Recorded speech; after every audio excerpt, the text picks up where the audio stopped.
Hey there, welcome back to the channel. It's Johnny speaking, and I'm super excited to be presenting the first episode of the Against the Current podcast, where I aim to talk to a multitude of business owners in a wide range of industries, talking about their struggles, how they deal with adversity on a day-to-day basis, and how they ultimately turn that in their favor.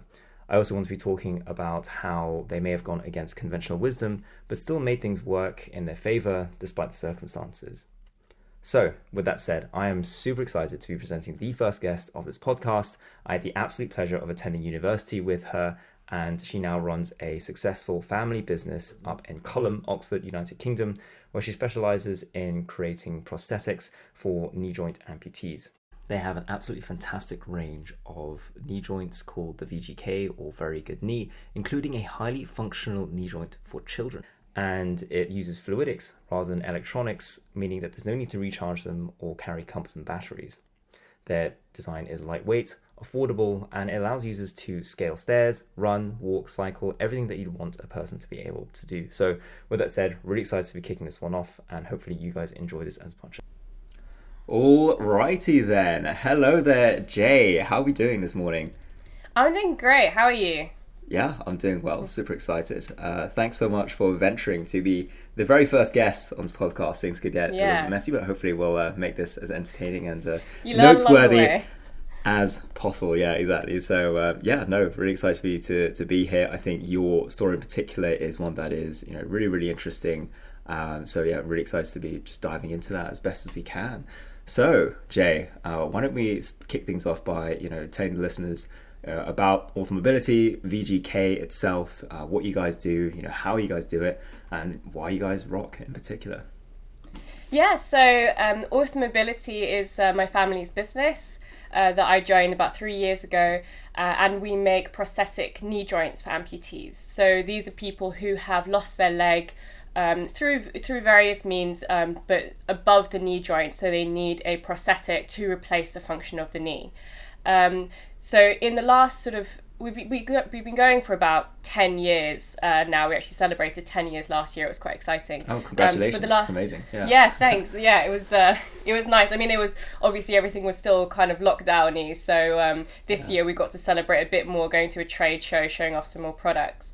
But yeah, the last 5 to 6 years, we've really been specialising for amputee groups that don't have necessarily as wide range of options, because there isn't really an average amputee. And I think in the last 5-6 years, that's really been our speciality. These are like children and women as well, actually tend to be kind of underserved by a lot of products on the market. So that's what we're excited about.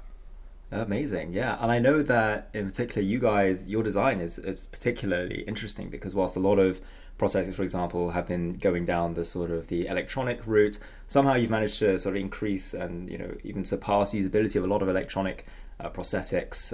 You don't use any sort of batteries, and there's no sort of constant repair and recharging. Was that always the intention, or were you guys tell us about how that design actually came about, or whether you came across different ideas and had to pivot multiple times, whether you were dead set on that from the beginning?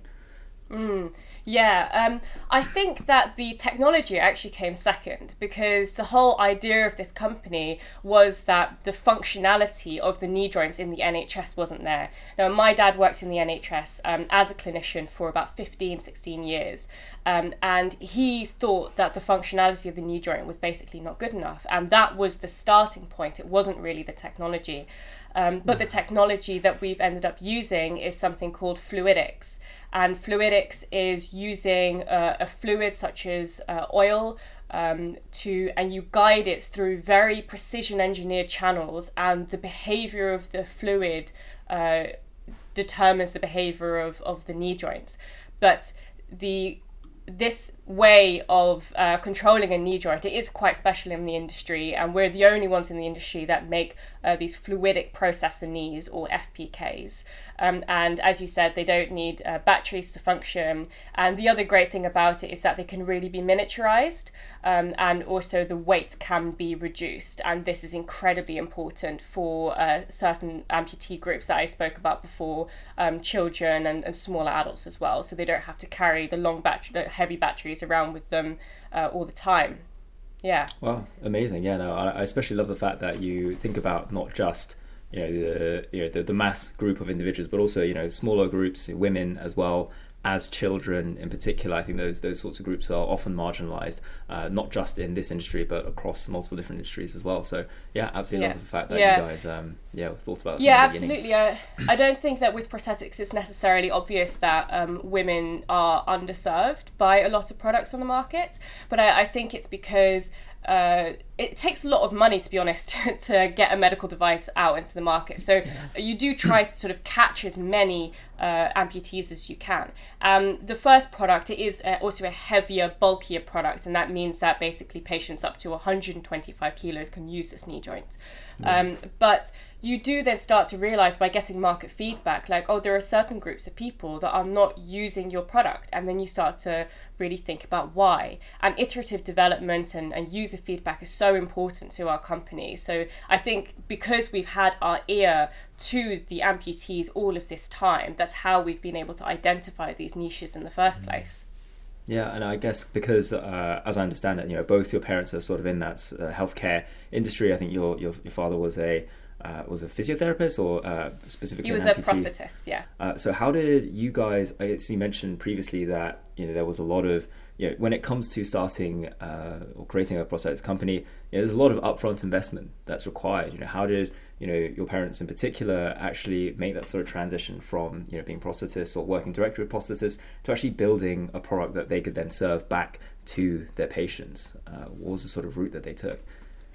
I think it's quite it's a route that not many people take. Is basically just organic growth, and the growth has been relatively slow, especially the first few years, but I think that has given the company a very good foundation because a lot of iterative development was done at the start. Now, once you start taking on big loans from people or investors come in, you do start to run on a bit of a treadmill.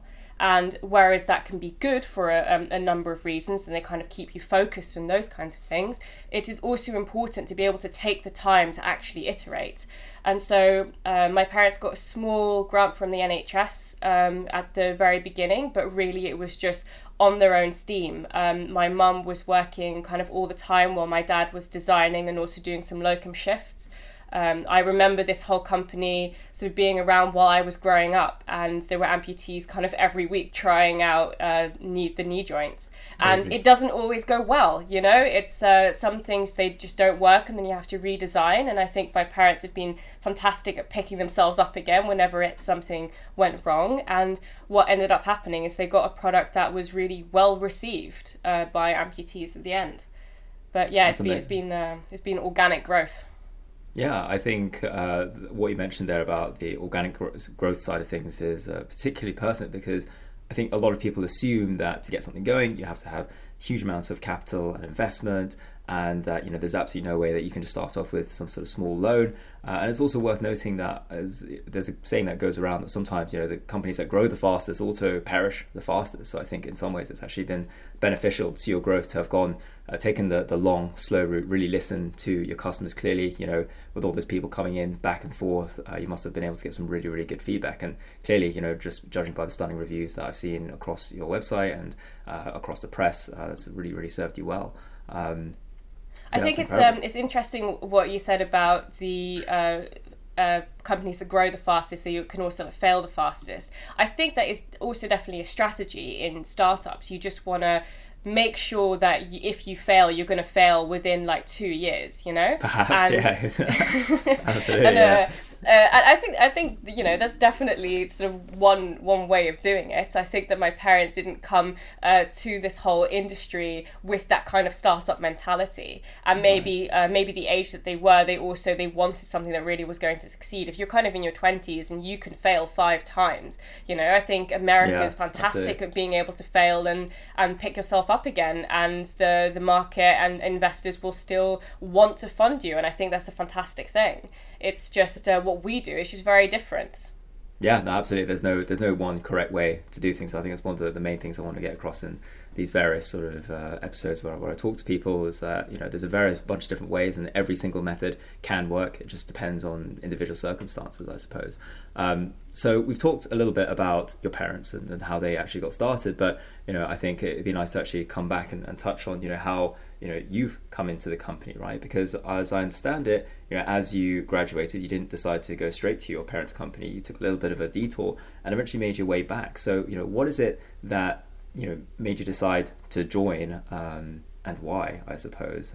Why did you decide to not join at first and then come back? I know some people, for example, might be turned off by the idea of working with their parents. It can be an interesting dynamic. So yeah, walk me through kind of what your decision process was in that whole phase. Oh yeah, the thing about not wanting to work with your parents, I hear that all the time. It's one of the first things that people say to me. Oh, you're working with parents? Oh, I could never do that. And yeah, there are ups and there are downs. Yeah. I think I knew sort of at the back of my head that I was probably going to join it someday. But there's a difference between something being something you're eventually going to do or the actual thing that you want to do. And I think what's sometimes hard about sort of growing up with this company all around you is that it can seem really interesting, but you don't know if you're actually interested in it or if it's just because it's familiar. Right. And I didn't want to pick something just because it was familiar. And so that's why I did take that detour. I worked as a software engineer for a year, and that taught me a lot. And I think it was a very good experience to be outside of my parents' company. I think eventually, just the philosophy of the company is just what drew me to it. And right. I knew I wasn't just going to be doing one thing. I do like quite a lot of variety. And I think that's also my skill set, is I've got quite a strong engineering background, having gone to Imperial, done a master's there. But also there are the softer skills, which I've also been interested in. And I'm quite a creative person. I like having all of these kind of hobbies and stuff. And I think eventually what it was for me, like being a software engineer was fantastic, but I kind of want to do a bit of everything, and being a leader in a company, that is what you can do. So yeah, it's worked Absolutely. Out really well. Yeah, no, I think having also obviously gone to university with you, I got to see that broad set of skills, and I always thought definitely it probably suited you better to be able to leverage all of that as opposed to kind of being confined into one sort of environment. But obviously I feel like as someone who's now kind of going independent as well, having a lot of different tasks, doing a lot of different activities, from sales to operations to then service or product improvement and delivery. How do you personally find the juggling the responsibilities? Do you ever find it ever gets a little bit overwhelming? How do you actually end up dealing with that? Because I'm curious how different people actually approach this. Yeah, I think we're quite similar in that way, that we try to do maybe one specialized thing, and it's like a force of gravity that pulls you towards doing more things. Yeah, absolutely. And you can kind of feel like you're not particularly good at any one thing. And I think you need to kind of recognize that actually knowing a little bit about everything is going to be good in the long run, and a lot of it is also just going to be experience.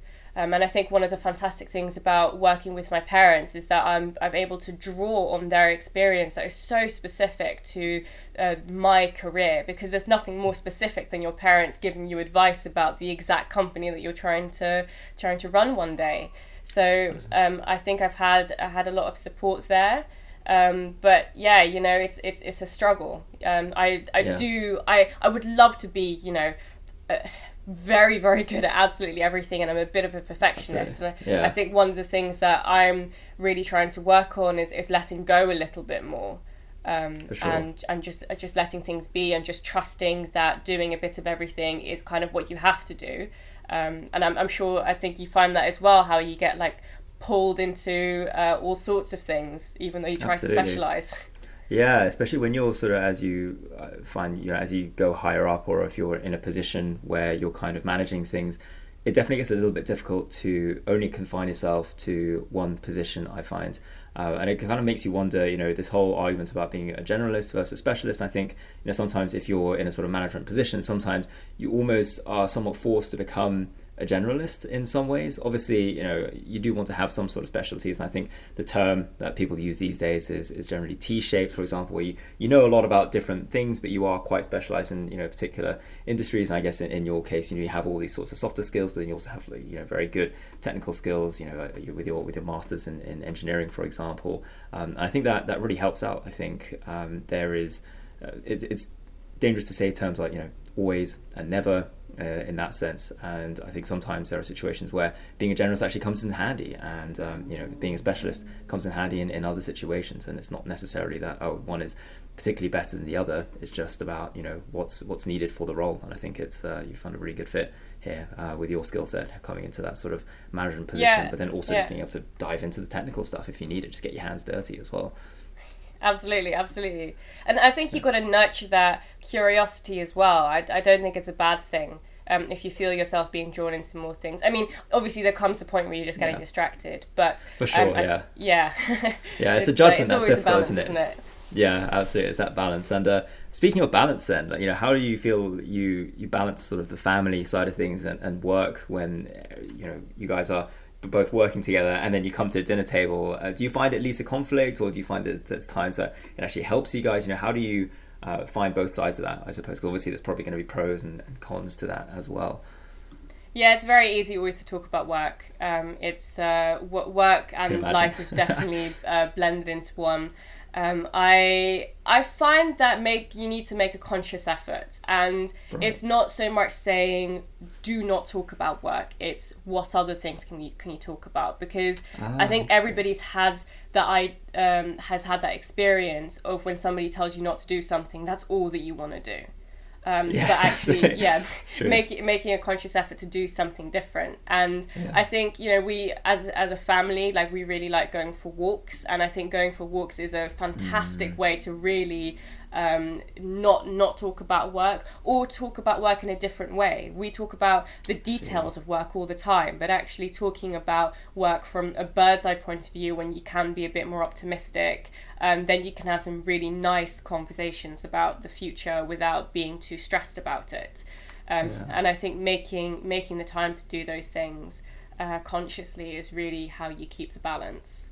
Yeah, I love that idea that it's not just about, I almost in my head, and I'm sure some other people have this idea of just you guys sitting down, it's like, we're not allowed to talk about work, but it's almost like, trying to, when a teacher tells you don't laugh in a classroom, it just makes you want to laugh more. So I love that. Yeah, exactly. So I love that you've sort of taken that approach. And I think that's a lot of people can take that away if they ever find themselves, trying to constrain themselves too much. Maybe having sort of a distraction can actually help out even more.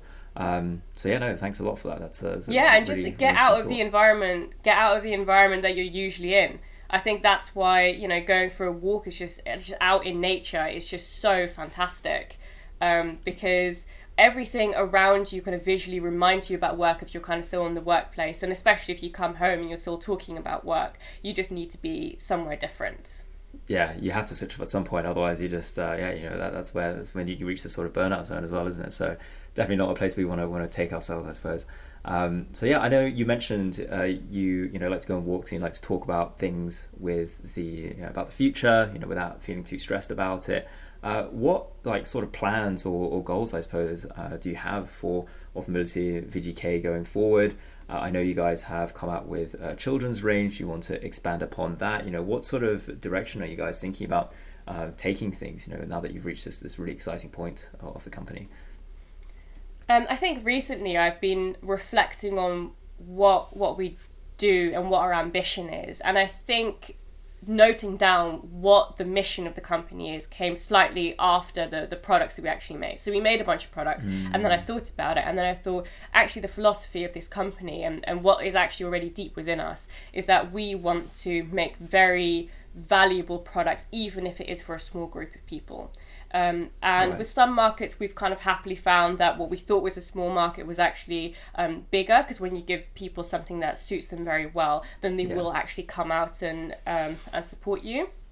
But I think we're going to continue doing those things, and we are not deterred by small markets and small groups, because I think because we don't have a whole bunch of investors behind us, it's really up to us, and that's what we like to do. But the goal really is to make our technology well known. I think one of the things we struggled with is to actually be properly recognised in the industry for the technology that we have. And that is because people will look at the knee joint and think, oh, there's no electronics in it, therefore it's just a mechanical knee joint and that's that. It's the control system that is really important. And really the technology doesn't matter, but the fluidics that we have used, it took us a very long time to get recognised in the industry, and we're still kind of struggling. And in medical devices, it comes to reimbursement structures as well. At the end of the day, that is how you're going to get paid.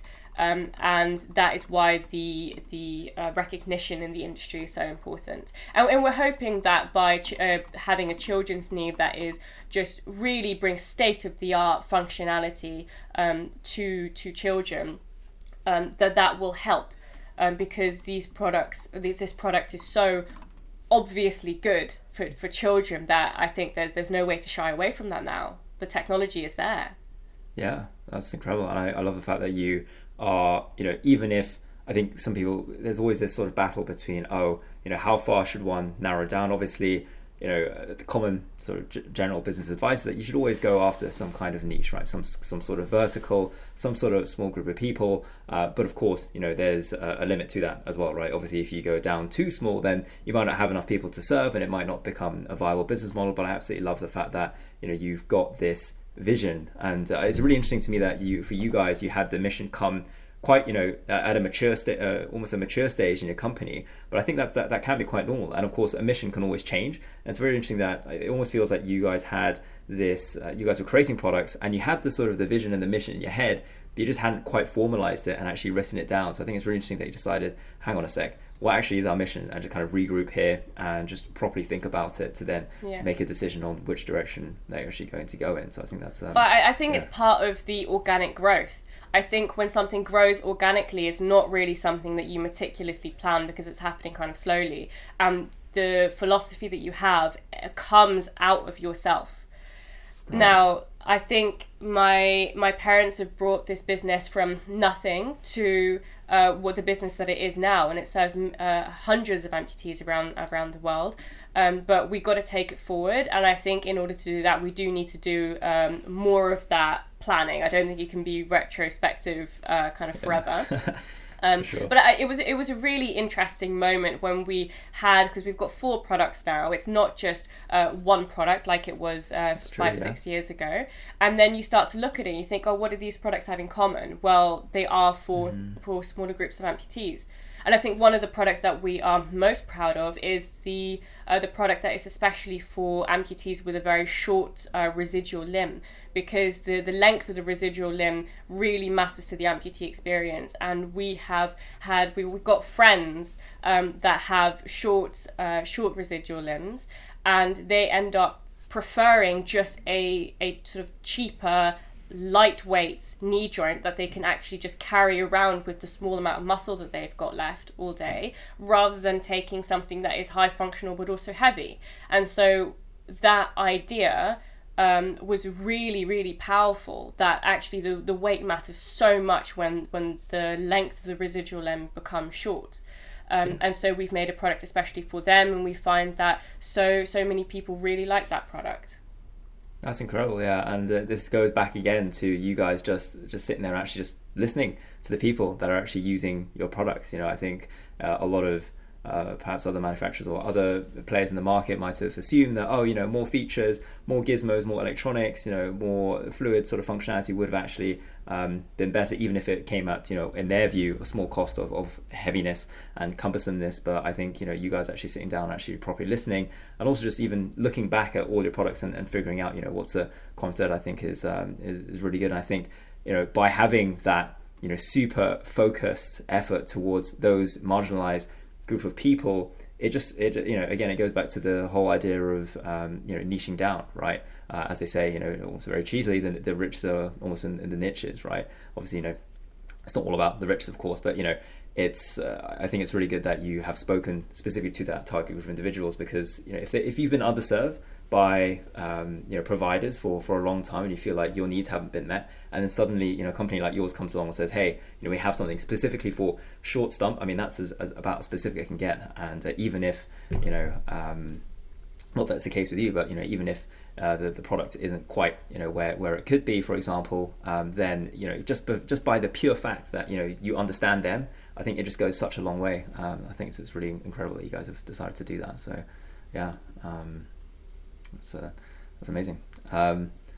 So with that said, I was wondering if you've spoken a lot about sort of goals, and obviously there's this constraint, right? So sometimes obviously you don't have investors, right? But let's say you were given a sort of a no strings attached investment, say £1 million investment, but it has to be purely used for the company, so no sort of fancy private jets or anything like that. How would you use those funds, and I suppose why, I guess? Yeah, that's a good question. It's I think the first things first, we want to upscale our manufacturing, and I think having more premises, and specifically when it comes to manufacturing, I think you want to separate out the systematic work, the work that is inherently systematic, from the work that is inherently chaotic. And what I mean by that is that we get a lot of parts in, we need to inspect them. That is all kind of systematic, and then it goes into an assembly. Now, all of that work can be done in a systematic way. We've got the other side of the business, which is dealing with services and repairs of knee joints, and that is inherently chaotic because you don't know when something is going to come in. You try to turn it around as fast as reasonably possible, and you also don't know what needs to be replaced. And having those two elements close by, the chaos will always win. And that's why like physically separating them would be great. And of course, like you do just need money for that to like build up new premises.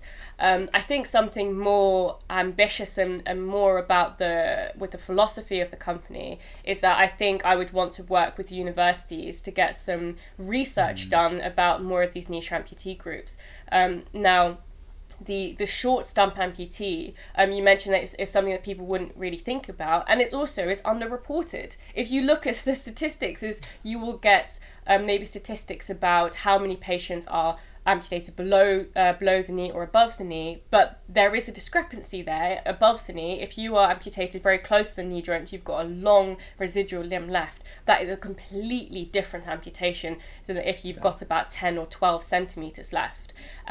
I think that research, of course, it needs to be funded, and I think I would want to work with universities to really understand the needs of the amputee, because we've been doing it anecdotally, and I think that the industry owes it to amputees to really understand their needs better, and I think academia owes it to amputees to really look into this, and I think that having a big investment, I think that is really what I'd put it in. Yeah, it's amazing. I think that kind of ties back to your sort of philosophy, continually thinking about the customer, what their needs are first before, thinking about any sort of further scale. Obviously, you have the manufacturing side of things as well, but then, I love the fact that you are always continuing to remember, hang on a sec, we have to take care of the people that are, ultimately taking care of us as well, right? So yeah, I absolutely love the fact that you guys are thinking about the sort of research side of things, and I really do hope that you manage to get some more universities on your side, because as you said, there's sort of anecdotal evidence, but there's nothing that can be, we both went to engineering university, there's nothing that really beats that sort of hard core evidence data that says, here's the problem, here's what we can do in the future to actually solve that. So I think that's incredible. Yeah. Well, we had it's quite a long time ago now, but in 2013 we had a fantastic study done by the University of Münster in Germany, and they actually compared our knee joint to a lot of the electronically controlled knee joints, which were held as like the gold standard, and that study found that our VGK had an equal value spectrum of functionality. And wow. we would love to have more studies actually look into this more, and because it was a recognition of that a well-controlled knee joint doesn't just have to be electronically controlled, it can also be a fluidic process in knee like the ones that we make. And that was very, very important. But I think when you really think about academic research questions, it's what does the length of the residual limb, does that have a bearing on the amputee experience? And also, does the weight of the knee joint, does that matter for how big an amputee, or how tall or how short an amputee is? And what are the needs also of women? Because women, they have got, in general now I'm speaking, they've got a different body composition to men, and they tend to have more or fat tissue around their stump. And that basically means that if you've got, so it just going a little bit back to how the prosthesis is actually attached. So the prosthesis, in a lot of cases, is attached with a socket, and it's basically sort of a hard resin cup that goes around the residual limb. Now, that is not a perfect connection between the bone and the prosthesis, because you've got the skin in the way, you've got the fat in the way. And the softer that your residual limb is, the harder it's going to be to move the knee joint, because you've got to actually compress that soft tissue before you can start to move the knee joint. And it's very painful as well. Yeah, and it can be, exactly. It can be quite painful to move, and the skin is moving all the time. The skin is also being stretched a lot more, so you lose a lot of the proprioception in the skin because it's just being overly stretched. And what we think happens with women is that women tend to have more fat in their inside the socket, so the connection isn't quite as rigid.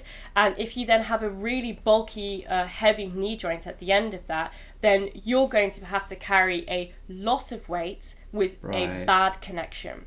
Now, we don't want to blame the body of the amputee, because the body of the amputee is not at fault, right? It's not like you can change that either.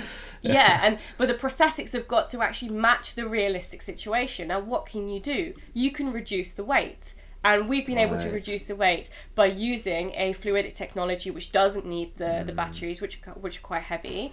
And we've been able to really minimize the weight of the knee joint, and that is what makes it valuable in general for women.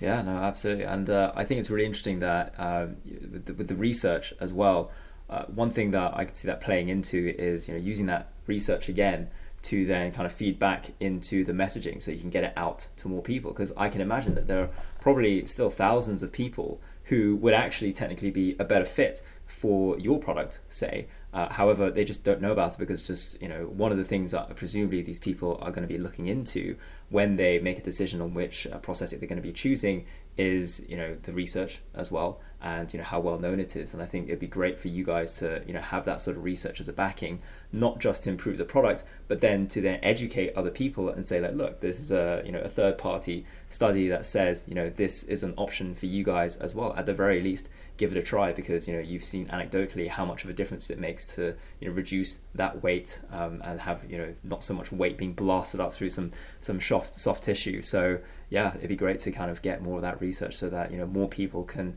understand, not just anecdotally, but just with hard numbers and facts, that this could be a better option for them. So yeah, and at the end of the day, healthcare policies in a lot of different countries, they are based on science, as they should be. Absolutely. And so you want to really get that evidence into a sort of a third party where you're not involved in the research itself, but that is, we are looking to have more research that looks at the needs of female amputees, that look at the needs of children, to look at the needs of short stump amputees. Those three groups, they are underrepresented in the research at the moment. Yeah, and I think it's really great that you guys are so hell-bent on getting that sort of research in there, because I feel like a lot of sort of, especially some big pharma companies, for example, that I won't name, they'll do whatever they can to kind of manipulate the data to kind of suggest that their product is still valid, when in reality it isn't. I'm sure with the philosophy that you guys have, if it turned out that the research showed that there's a part of your knee joint that was perhaps ineffective, you'd go back and re-engineer it to further improve the product. So I think that research would go a long way for really serving those underserved people in that market. So yeah, absolutely, it's a super important thing. Don't want to be designing things that don't have any sort of scientific backing behind them. That would be a bad place to go, for sure. Yeah, we are scientists after all. Exactly right. Even if we're managing things, still got to get that science correct. So I think we're going to start wrapping up now. So what I thought I'd do is I just have a quick couple of rapid fire questions, just outside of your immediate work. I thought, since we're on technically like a podcast / interview situation, and I know you've been a big fan of podcasts in general, like what are some of the top podcasts of 2020, or even in general, even before 2022, that's had a huge impact on you, not just in your professional, but even in your personal life? Yeah, I'm definitely a big fan of podcasts. I do a lot of traveling in the car, and they're very comforting, I think. And it's also just, it's nice just to be able to put on a 45-minute podcast instead of having to decide what playlist you're going to listen to. I listen to a podcast called Not Overthinking, which is done by two brothers. One of them is a YouTuber, the other one's an entrepreneur. And what I find really interesting about them is that they're kind of like, they're a little bit tech bro, but they also, it's like half tech bro, to the half moon, like bro. philosophy. I know. So it's very, very different from the company that I'm in. But I think what's interesting is that they do think about what their approach to life is, and the whole sort of life blending into business. I think that is really a part of their lives, and I think that's why I kind of identify with it. And yeah, I think there have been so many good insights just by listening to them just kind of chat, that I think that's like definitely a good one. And that's like a conversational podcast, topics about all kinds of different things, so you'll probably find something that is interesting. Another podcast I've been listening to recently, I mean, this is quite an oldie, but it's the Startup Podcast by Gimlet Media. And this is looking at startups in particular. And they often focus on startups that are going through problems. And I think you learn a lot from people going through some really sort of rough times. Just how people deal with it in their personal life and also in their business life. It's just really, really intriguing. Yeah, because sometimes you see the sort of the glamorous side of startups and the massive successes that they've had and the impact that they've had on the world, but then you forget behind that is this entire below the iceberg level. Don't know, the phrase escapes me, but you know what I mean, right? The behind the curtain, the stuff that you don't see, I think is what is really interesting to me, and it's some of the topics that I'd really like to touch on with other founders, and managers similar to yourself as well. Are there any sort of top any ideas or quotes that kind of stuck out with you from some of those podcasts, or from any other sources that have kind of really helped you in 2022 that you'd like to share? I think that the mission of your company and the what you're doing on a grand scale, that is really important. But I think when you're thinking about starting a business, especially like if it's going to be like a small business for a while, you need to think about the day-to-day. And the way that I like to think about it is, if you've got a hobby, which might be sort of gardening, or it might be looking after your house plants, or it might be, I don't know, if your parents have like a swimming pool in their garden or something like that. All of these types of hobbies, they're going to need maintenance. And now you can think about how fantastic it would be if I would be able to like swim in my own swimming pool, or how fantastic it would be if I had plants absolutely everywhere. Yeah, right? Dream life. That is the mission. But you got to think about the day-to-day, because day-to-day you're going to be looking at all of your house plants, making sure they've got enough water, and some people, they just don't take very well to that. So you might think, it would be fantastic to have a swimming pool, but actually I don't want to be fishing leaves out of the swimming pool every summer, That's so and true, so I think this same thing applies to a business. Now, I think it's fantastic to work with amputees, but when day to day I am in manufacturing and I'm in quality inspection and all of those things,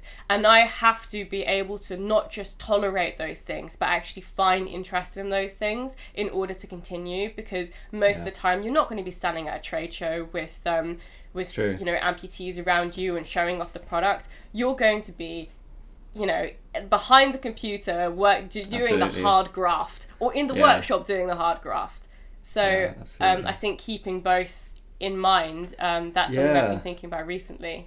For sure, that's one of those things, especially for business, that you have to keep in mind, because you're always constantly having to both look up ahead and also look down at, what you're currently doing, because you can't get to that sort of end goal without, doing what's in front of you right now, right there and then. And I think it's that sort of disparity between, the very fun stuff, like running the trade shows, and then like getting down behind the hard graft. And from the outside looking in, it might look like, oh, this is really cool, this looks really fun. And then when you actually get into it, you might find it's a little bit different. So I think, it's super important to consider both, the outcome that you want, but also whether it suits your sort of day to day. So that's super profound. That's a really good point. I think you've got to find moments to actually, if I think it's easier to focus on the detail than it is on the big picture in general.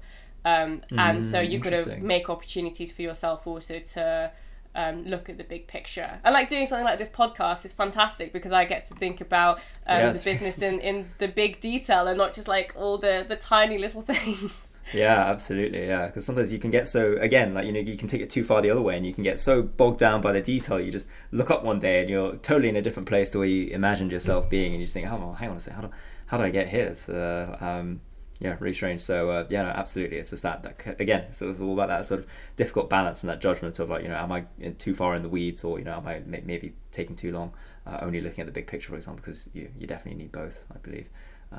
So I think to finish off then, how about any sort of advice perhaps that you'd give to yourself when you started working at your current company, anything that you would take away, or maybe to a younger version of you, or someone in a similar position to you perhaps?